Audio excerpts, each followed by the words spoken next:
Umabot na sa mahigit 4,000 ang mga balikbayan box na hindi pa nakiklaim mula noong huling bahagi ng 2023 ayon sa Bureau of Customs. May unang balita si Darlene Kai. Ang pagpapadala ng balikbayan box, paraan ng OFWs para pasayahin ang pamilya sa Pilipinas. Si Jennifer na OFW sa Kuwait, dugot pawis daw ang binubuno para mapuno ang bawat box. Kaya excited na excited siyang ipadala ang 3 balikbayan boxes noong nakaraang taon.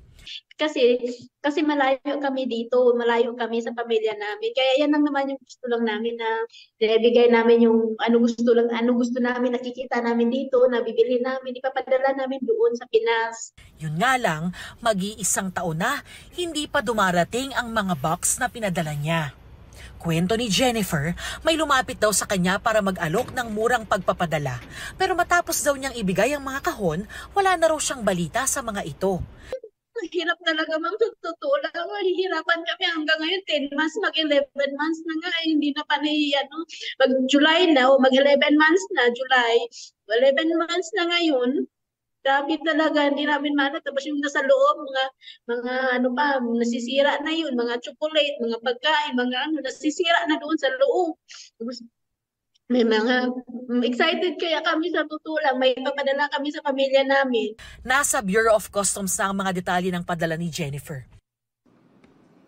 Hindi nag-iisa si Jennifer.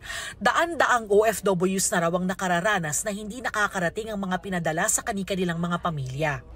Dito sa warehouse ng Portnet Logistics CFS sa Old Panadero Street sa Santa Ana, Maynila, pansamantalang iniimbak ang unclaimed balikbayan boxes. Sa anunsyo kamakailan ng Bureau of Customs, pwede nang i-claim ang mahigit 770 unclaimed balikbayan boxes dito.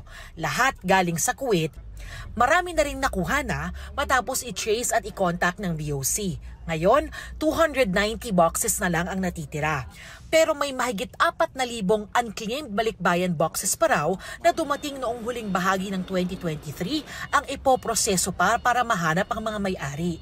Bakit nga ba ito nangyayari? Sabi ng BOC, hindi maayos ang usapan ng consolidator o kumpanyang tumatanggap ng boxes abroad at deconsolidator na tatanggap naman dito sa Pilipinas. Ang nangyayari, yung nakakontrata dito, either they don't know that they were contracted, o parang wala naman silang formal na usapan doon nung sinasabing kausap nila sa ibang bansa, o hindi sila nababayaran. So nangyayari ngayon, yung mga balikbayan boxes na to na-abandon at yun, hindi na-deliver sa mga OFW. 2015 pa raw ito nangyayari, pero dumami raw ang insidente noong nakaraang taon. At least doon sa nare-report sa aming mga insidente, ang nakikita naming butas yung contractual relation nung kumpanya kung saan to pinapadala doon sa bansa kung nasaan nagtatrabaho yung ating mga OFWs. Maaari raw masampahan ng reklamong estafa at paglabag sa Tariff and Customs Code ang mga nagpapabaya o nag-aabandona sa balikbayan boxes. Pinag-aaralan na rin daw ng BOC, DMW at iba pang ahensya ng gobyerno ang mga hakbang na pwedeng gawin para maiwasan ang pag-aabandona sa mga balikbayan box.